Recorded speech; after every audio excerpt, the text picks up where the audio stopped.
여러분 한 주간 안녕하셨습니까? 오늘은 역사의 전환점에 대한 인식이라는 주제로 말씀을 함께 나누고자 합니다. 여러분, 우리는 오늘의 삶 가운데 임재하시는 하나님을 인식하고 살아가고 있습니까? 성경의 말씀은 오늘 우리의 형편을 잘 말씀하고 계십니다. 여호와께서 가라사대 내가 너희를 사랑하였노라 하나 너희는 이르기를 주께서 어떻게 우리를 사랑하셨나이까 하는도다. 말라기 1장 2절의 말씀입니다. 하나님의 사랑에 대한 사람들의 보편적인 반응은 하나님이 언제 우리를 사랑하셨습니까? 혹은 하나님께서 정말 우리를 사랑하셨습니까? 라는 의심과 푸념이 대부분입니다. 우리는 대부분 하나님의 임재에 대한 깊은 경험 없이 살아가고 있습니다. 다만 우리는 막연히 하나님의 사랑의 증거를 보고자 원하고 있습니다.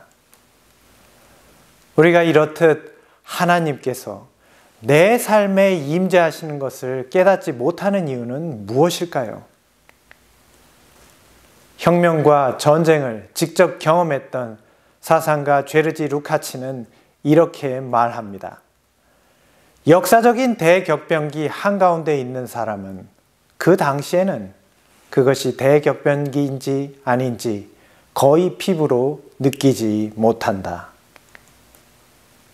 우리는 대부분 역사를 지나간 사건들, 이미 끝나버린 일들로 생각합니다. 이런 사고방식으로는 현재 우리가 살아가는 시점을 역사적 사건으로 깊이 인식하기란 쉽지 않습니다. 그러나 우리의 현재는 지나간 과거의 역사와 다가올 미래를 연결하는 중요한 역사적 시점입니다. 성경을 믿는 그리스도인은 예언을 통해 현재를 변화되고 있는 역사로 파악할 수 있어야 합니다. 그리스도인들은 구약 성경에서 사탄의 분노의 표적이 된 이스라엘 백성들의 굴곡된 삶을 볼 수 있어야 합니다. 이스라엘 민족은 에돔, 모압, 암몬, 블레셋, 이집트에 의해 겹겹이 포위되어 자신들을 둘러싼 이방 나라들의 정세와 변화를 항상 경계하며 살아야 했습니다. 그 가운데 그들은 그들의 삶 속에서 역사하시는 하나님을 인식하며 살아갈 때만 안정과 번영을 이룰 수 있었습니다. 그럼에도 이스라엘 백성은 그들의 삶 속에 임재하시는 하나님을 인식하지 못하고 망각 속에 살기를 반복하였습니다. 그러나 자비하신 하나님께서는 거듭 실패한 당신의 백성을 위하여 각 시대마다 그 선지자를 보내시고 그들을 처한 현실과 사탄의 분노를 보여주고 예언을 통해 피할 길을 나타내셨습니다. 이스라엘 민족의 흥망성쇠는 언제나 선지자들을 통해 그들에게 전하여진 예언과 경고의 기별을 듣고 돌이키는지 여부에 따라 결정되었습니다. 이러한 이스라엘 민족의 실패와 멸망의 원인 중 한 가지는 바로 이러한 유대인들의 역사 인식의 부재였습니다. 그 예를 들어보겠습니다. 솔로몬 이후 이스라엘 민족은 북방 이스라엘과 남방 유다로 분열되어 거대한 변환기를 거치게 됩니다. 번성하던 북방 이스라엘은 기원전 722년 아시리아에 의해 멸망합니다. 이것은 남방 유다 나라에게 하나님께서 주시는 분명한 경고였습니다. 남방 유다는 하나님의 선택된 제사장 나라로서 충성하지 못한 것을 회개해야 했습니다. 그러나 그들은 이러한 시대적 교훈을 깨닫지 못합니다. 유다 왕국은 바벨론에 의해 멸망되어 바벨론 유수를 겪었고 AD 70년에 이르러서 로마 제국에 의해 예루살렘 멸망이라는 슬픈 역사를 경험하게 되었습니다. 예수 그리스도의 초림 때는 어떠했습니까? 마태복음에는 동방의 박사들이 초림하신 그리스도를 만나기 위하여 이방에서 먼 길을 찾아왔습니다. 또 예수 그리스도의 지상 사역 동안 그리스도의 복음으로 여러 이방인들이 죄악의 속박과 질병에서 노연하는 것을 유대인들은 경험하였습니다. 주님께서 친히 동방으로부터 많은 사람이 이르러 아브라함과 이삭과 야곱과 함께 천국에 앉게 될 것을 말씀하시며 이러한 시대의 변화를 깨닫게 하셨습니다. 그러나 유대 백성들은 그들의 유전과 편견을 고집하였고 자신들이 선택된 민족이라 자부하였습니다. 이러한 역사에 대한 인식의 부족은 유대 민족의 지도자들을 무능하고 무식하게 하였습니다. 백성들은 그들을 맹목적으로 신뢰하였습니다. 결국 유대 민족은 타락하게 되어 메시아로 오신 그리스도를 거절하였고 역사 속에서 사라지게 되었습니다. 그렇다면 좀 더 가까운 역사를 살펴보도록 하겠습니다. 지금으로부터 500여 년 전 16세기 종교개혁으로부터 18세기 말 프랑스의 대혁명에 이르기까지 하나님께서는 이 근세를 살아가는 백성들에게 어떤 역사적인 인식의 전환을 일으키셨던 것일까요? 역사가들은 바로 이 시기를 중세 교황권의 암흑기라고 표현하고 있습니다. 왜 이런 표현을 썼을까요? 중세기 동안 로마 가톨릭 교회는 자신들이 통치하는 세계가 신의 은총과 축복이 있는 곳이며 그들이 통치하지 않는 세계는 야만적인 세상이라고 주장하였습니다. 그러나 11세기부터 시작된 십자군 전쟁을 통해 그들의 이러한 주장은 거짓임이 드러났습니다. 그들의 탐욕과 오류는 전 유럽을 타락시켰습니다. 또한 그들이 야만 세계라고 말했던 동방의 이슬람 세력들은 그들보다 훨씬 앞선 문화와 과학기술을 가졌다는 것을 깨닫게 되었습니다. 이것은 유럽의 르네상스를 일으켰습니다. 그러나 로마 가톨릭과 지배층인 왕과 귀족들은 역사의 변화가 주는 교훈을 깨닫지 못하였습니다.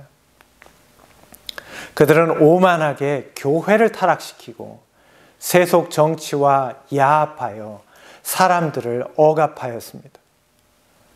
중세 암흑기 동안 그들이 보인 역사 인식에 대한 부재는 중세 가톨릭과 중세 왕권이 몰락할 것을 예고하는 것이었습니다. 드디어 1789년 분노한 프랑스 민중들은 무능하고 무지한 교회와 국가의 권세를 뒤엎어버렸습니다. 이것은 시대의 변화가 주는 교훈과 경고를 받지 않는 자들에게 대한 분명한 경고입니다. 성경의 예언은 이러한 지상 역사가 완결될 때가 다가오고 있음을 말해주고 있습니다. 역사는 이것이 실현되는 과정들이며 이 역사의 끝에 하나님의 목적이 성취될 것을 말해주고 있습니다. 역사는 하나님께서 그분의 목적을 실현시키시는 과정인 것입니다. 우리는 지난 시간 다니엘서에 예언된 한때와 두때와 반때가 로마 교황권이 세력을 잡는 538년부터 그 세력을 잃게 되는 1798년까지 1260년을 다룬 예언임을 알게 되었습니다. 그렇다면 하나님께서는 왜 1798년을 그 때로 삼으셨을까요? 역사가들은 1789년에 일어난 프랑스 혁명을 역사적 전환점이라고 중요하게 생각하지만 1798년에 대한 역사적인 인식은 없는 것 같습니다. 예언을 연구하는 사람들에게 1798년이 중요한 의미를 갖는 이유는 프랑스 혁명을 통해 올라온 나폴레옹 군사 정권이 로마 가톨릭에게 치명적인 상처를 준 사건이 일어난 해이기 때문입니다. 나폴레옹은 프랑스를 대항하던 주변 국가들을 차례로 물리치고 이탈리아까지 진격하여 이 모든 일의 배후 세력인 중세의 절대 권력자 로마 가톨릭 교회의 교황 피우스 6세를 체포하여 감옥에 가두고 죽여버렸습니다. 다니엘 7장 25절은 이러한 역사적 의미를 근세의 백성들에게 인식시키기 위해 한때와 두때와 반때의 예언을 기록하고 있는 것입니다. 또한 이 한때와 두때와 반때의 예언은 현재를 살아가고 있는 우리에게 새로운 역사적인 인식을 주고 있습니다. 무엇일까요? 다니엘아, 마지막 때까지 이 말을 간수하고 이 글을 봉함하라. 많은 사람이 빨리 왕래하며 지식이 더하리라. 반드시 한때, 두때, 반때를 지나서 성도의 권세가 다 깨어지기까지이니 그렇게 되면 이 모든 일이 다 끝나리라 하더라. 그가 이르되 다니엘아 갈지어다. 이 말은 마지막 때까지 간수하고 봉함할 것임이니라. 한때와 두때와 반때가 끝나는 1798년이 되면 다니엘이 기록하였으나 깨닫지 못한 예언들이 이해되고 또한 성취될 것을 말씀하시며 성경에 나타난 이상과 예언의 성취를 보고자 갈망했던 자들이 알아야 할 마지막 시대가 1798년의 사건을 역사적인 기점으로 하여 시작될 것임을 분명히 말씀하고 계신 것입니다. 다니엘은 한때와 두때와 반때를 끝으로 시작되는 마지막 때의 특징에 관하여 이렇게 묘사하고 있습니다. 다니엘아 마지막 때까지 이 말을 간수하고 이 글을 봉함하라. 많은 사람이 빨리 왕래하며 지식이 더하리라.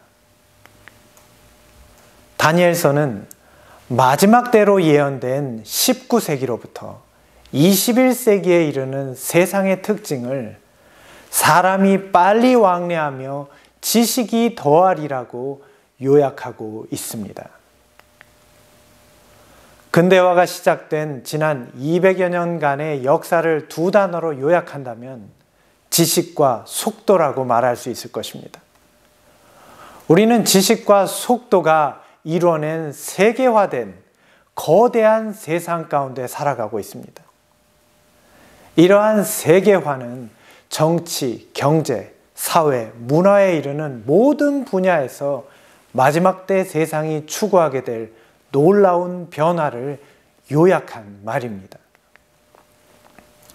1798년 이전에는 마치 웅덩이와 연못 그리고 호수들처럼 서로 나뉘어 있던 세계가 이제는 지식과 속도로 인해 하나로 합쳐진 세계화라는 거대한 대양을 이룬 것을 우리는 목도하였습니다. 세계를 잇는 고속 인터넷, 항공기를 통한 전 세계로 이어지는 인력과 재화의 순환, WTO로 묶어진 세계화된 무역시장, 세계적인 국제기구들과 전자매체와 각종 단말기로 이어지는 소셜미디어와 여론망, 세계적인 대도시들, 어마어마한 부와 증권시장, 각종 첨단 무기와 인공위성, 우리는 지금 바로 이런 세계화를 통해 사람이 빨리 왕래하며 지식이 더하리라는 하나님의 예언의 성취를 보고 있습니다. 그렇다면 이렇게 지식과 속도를 통해 엄청난 부와 지식을 축적한 세상이 왜 영원하지 않고 마지막에 이르는 것일까요? 성경의 예언은 왜 이러한 때가 마지막 때라고 말씀하시는 것일까요? 사실 현대를 살아가는 우리는 그동안 이러한 세상이 주는 문명과 이기의 달콤함에 푹 빠져 있었습니다. 그러나 지금 우리는 이렇게 쌓아 올린 부와 지식의 세계가 잠시 후면 무너질 모래산을 쌓고 있었음을 깨닫게 되는 것입니다. 여러분, 마지막 때의 시작을 알리는 신호는 바로 이러한 부의 몰락입니다.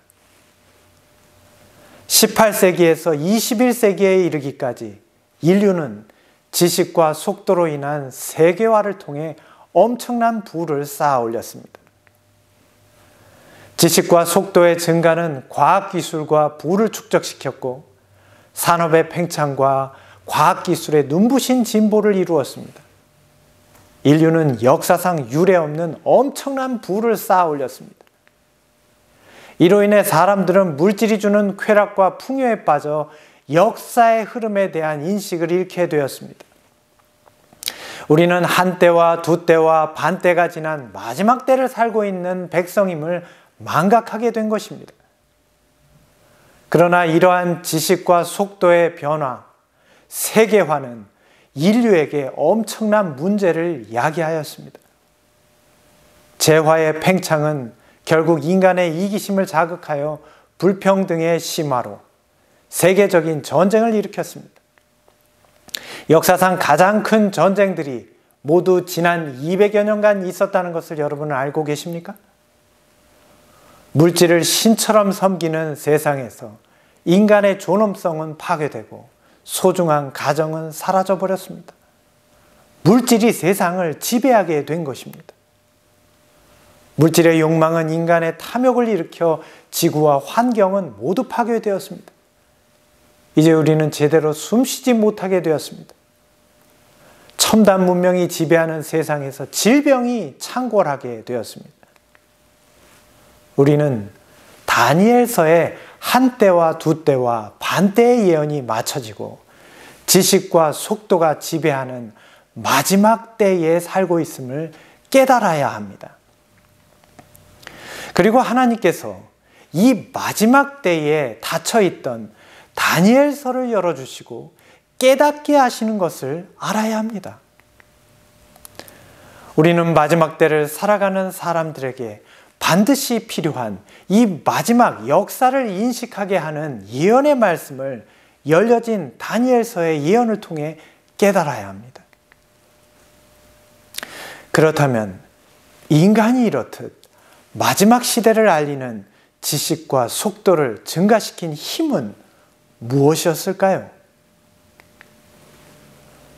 성경은 이 마지막 때에 세상을 움직이는 세력과 그 세력의 힘에 관하여 다니엘서와 요한계시록을 통하여 알려주고 있습니다. 다니엘은 마지막 때에 열려질 책이었고 요한계시록은 마지막 때를 알리는 책입니다. 다니엘 7장과 계시록 13장 그리고 17장을 연결해서 살펴보겠습니다. 계시록 17장에는 이 세력에 관하여 여자가 붉은빛 짐승을 타고 있다고 묘사하고 있습니다. 예언에서 여자는 교회를, 짐승은 하나님을 대적하는 정치적 세력들을 상징하고 있습니다. 계시록 17장에서 짐승을 타고 있는 여인은 땅의 음녀들과 가증한 것들의 어미라고 기록되어 있으므로 우리는 이 여자가 타락한 교회를 거느리는 조직체, 곧 하나님을 대적하는 종교 세력을 적절히 상징하고 있음을 알 수 있습니다. 또한 이 세력은 1260년 예언의 성취인 1798년 이전에 다섯 짐승 이후에 등장하는 세력입니다. 계시록 17장에 등장하는 이 여인과 짐승은 우리가 일반적으로 이해하는 것과 달리 종교가 정치를 지배하게 될 것을 보여주고 있습니다.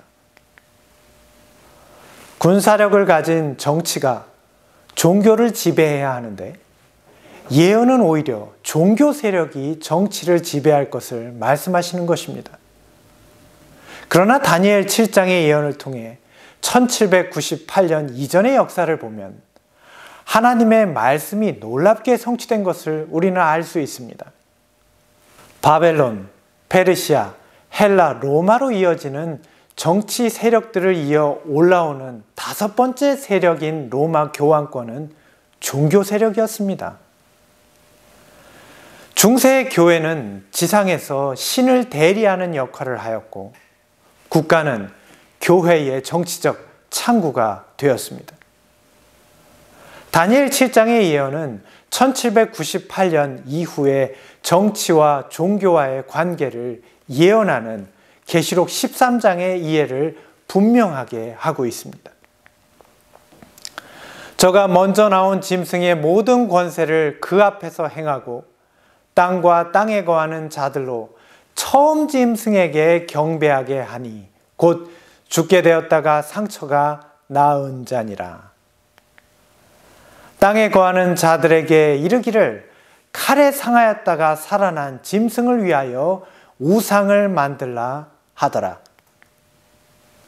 이 두 성경절은 땅에서 올라오는 짐승으로 상징된 미국이 먼저 올라온 짐승인 중세 로마 카톨릭의 권세를 행하고 결국에는 죽게 된 상처가 나은 로마 카톨릭을 위하여 우상을 세우는 일을 하게 될 것을 보여주고 있습니다.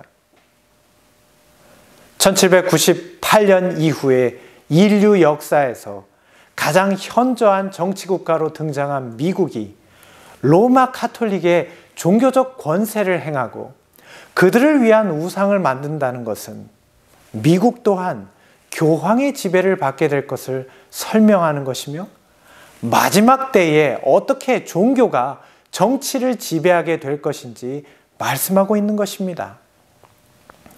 그렇다면 이 마지막 때의 종교 세력인 로마 카톨릭은 어떻게 강대한 정치 세력인 미국을 지배할 수 있게 되었을까요?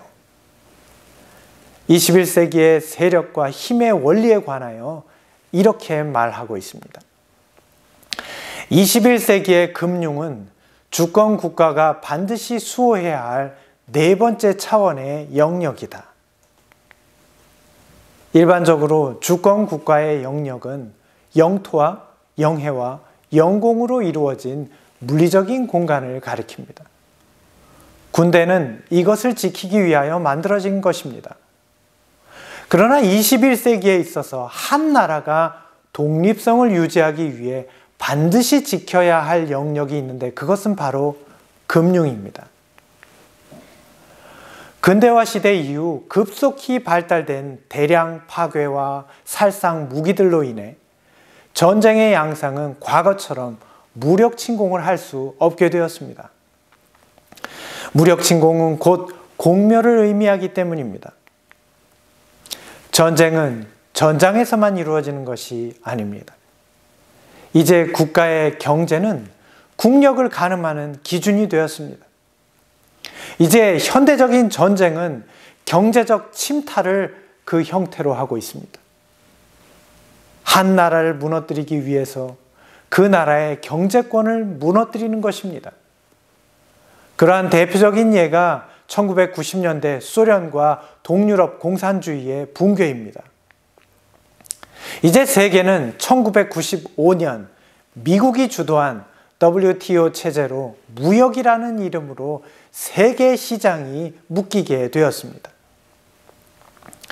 국가 간의 교역은 폭발적으로 증가되었고 각국의 통화량은 증가하고 외환시장과 각종 금융 파생상품 시장은 비약적으로 증가하였습니다. 바로 이것을 경제의 금융화 현상이라고 말합니다. 인터넷의 발달로 경제의 금융화는 시간과 공간을 넘어 개인과 사회와 국가를 순식간에 공포로 몰아넣을 수 있는 가공할 무기가 되어버렸습니다. 경제의 금융화는 2008년 리먼 브러더스 사태를 통하여 볼 수 있듯이 순식간에 정부와 국민을 볼모로 만들어 버릴 수 있습니다. 그렇다면 이런 경제 금융화가 한 나라를 종교적인 세력의 종으로 만들 수 있을까요? 2013년 3월 1일 오바마 대통령이 시퀘스터 법안에 서명함으로 미국은 이후 10년간 미 행정부의 예산의 일부를 자진 삭감해야 하는 처지에 놓이게 되었습니다. 이것은 무슨 뜻일까요? 미국 행정부가 진 빚의 권리를 가진 채권자에게 미국 정부가 매년 그 예산의 일부를 가압류당한다는 뜻입니다. 어떻게 이런 일이 발생할 수 있을까요? 2013년 오바마 대통령 당시 미국 정부의 부채는 16조 4천억 달러에 이르렀습니다. 재정 악화로 인해 오바마 정부는 시퀘스터를 선언합니다. 그러면 이 어마어마한 정부 부채는 누구에게 진 빚일까요? 국가부채는 대외부채와 대내부채가 있습니다.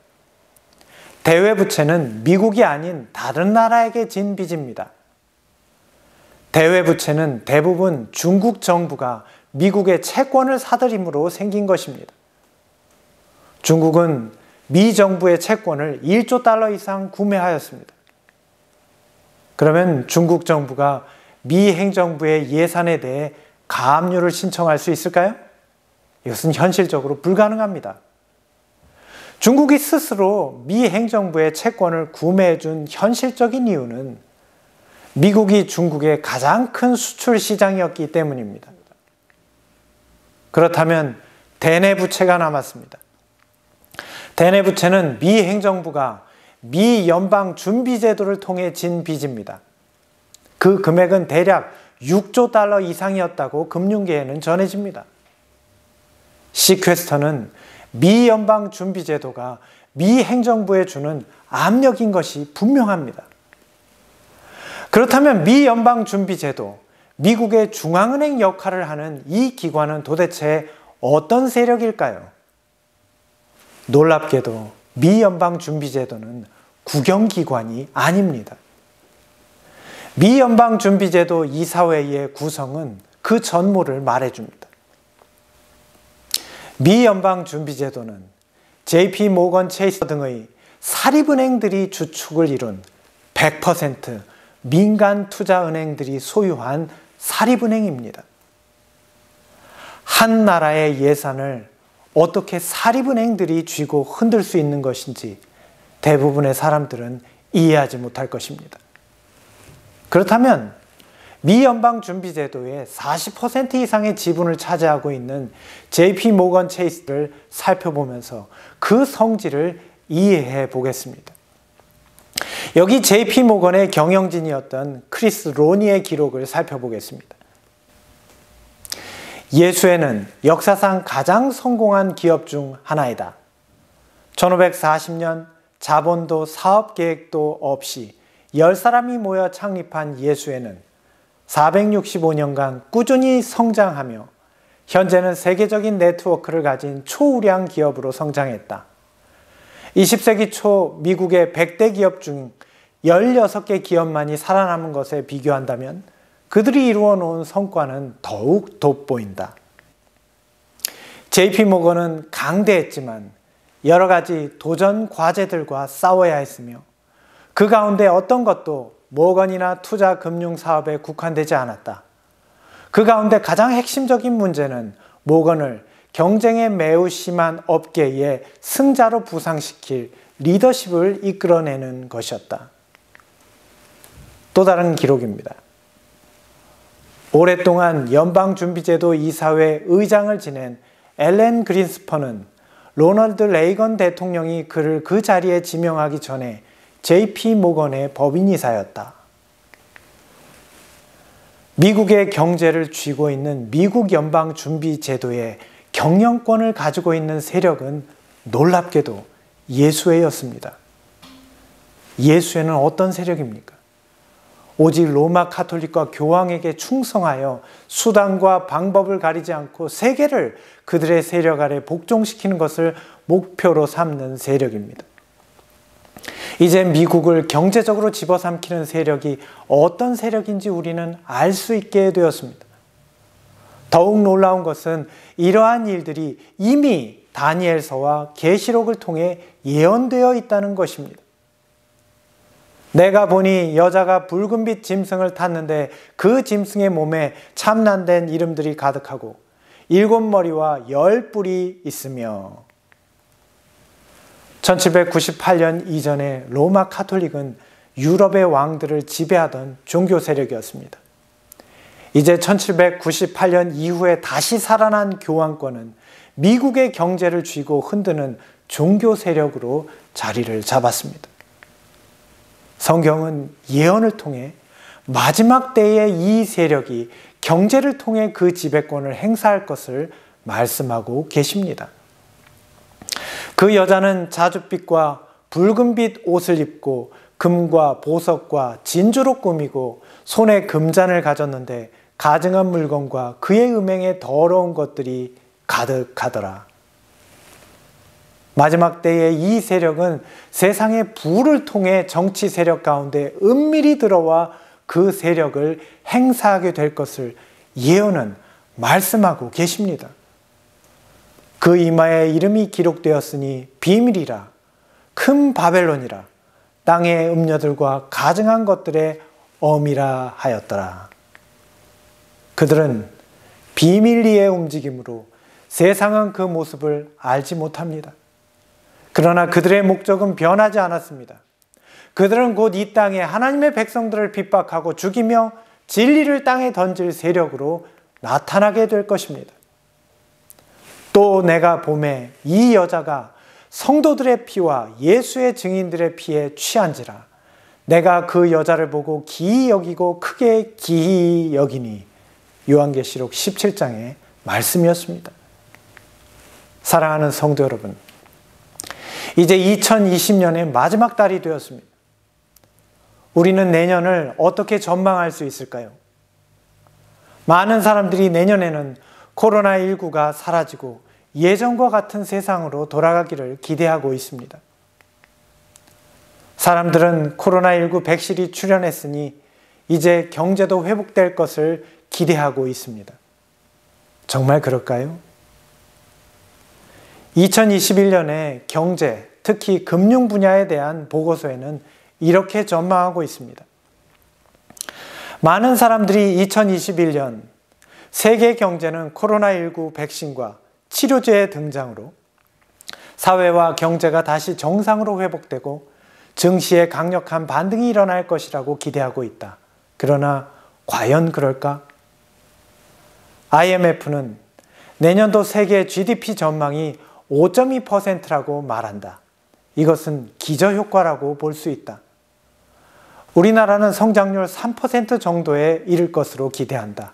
이것은 수치상으로 분명히 강력한 반등이지만 실제로 경제적인 회복은 있을 것인가? 기존의 제조업과 자영업은 여전히 회복 불가한 상태에 머물러 있을 것이다.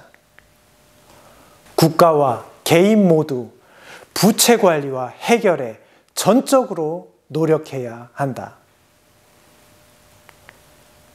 현재 전 세계 부채가 15조 달러, 약 한화로 1경 6천조가 증가하였습니다. 지난 200여 년간 지식과 속도의 증가, 곧 세계화로 정신없이 쌓아올린 부는 쌓아놓고 보니 모래산에 불과했다는 것을 깨닫게 되는 것입니다. 마지막 때의 세상의 종말은 부의 몰락으로 시작될 것을 예언은 우리에게 말씀하고 계십니다. 부의 몰락은 이미 시작되었습니다. 종말은 이미 시작된 것입니다. 바벨론을 인하여 치부한 이 상품의 상고들이 그 고난을 무서워하여 멀리 서서 울고 애통하여 가로되 화있도다 화있도다 큰 성이여 세마포와 자주와 붉은 옷을 입고 금과 보석과 진주로 꾸민 것인데 그러한 부가 일시간에 망하였도다. 요한계시록 18장 15절로 17절의 말씀이었습니다. 우리는 이러한 경제 몰락의 시대를 앞두고 어떻게 해야 할까요? 이제 국제 경제의 화두는 국가든 기업이든 개인이든 각자의 재정적 건전성이 급격히 위협받는 시대에 우리가 들어와 있음을 말하고 있습니다. 이러한 위기가 주는 교훈을 배우지 못하고 준비하지 못한 자들의 운명은 돌이킬 수 없는 재앙이 될 것입니다. 마지막 시대를 사는 하나님의 백성들은 멸망의 운명에 빠진 세상을 경고하고 하나님의 지정하신 길을 걸어가기 위하여 멸망케 하는 세력들과 그 벌이는 불법의 성질들을 이해하고 참된 그리스도인적인 경제관을 가지는데 모든 노력을 집중해야 할 것입니다. 사랑하는 성도 여러분, 우리는 우리 시대에 일어나는 사건들을 역사적으로 깊이 인식해야 합니다. 예언은 이것을 우리에게 깨닫게 하는 것입니다. 또한 예언의 말씀을 통해 우리의 삶 가운데 함께 하시는 하나님의 임재를 경험해야 합니다.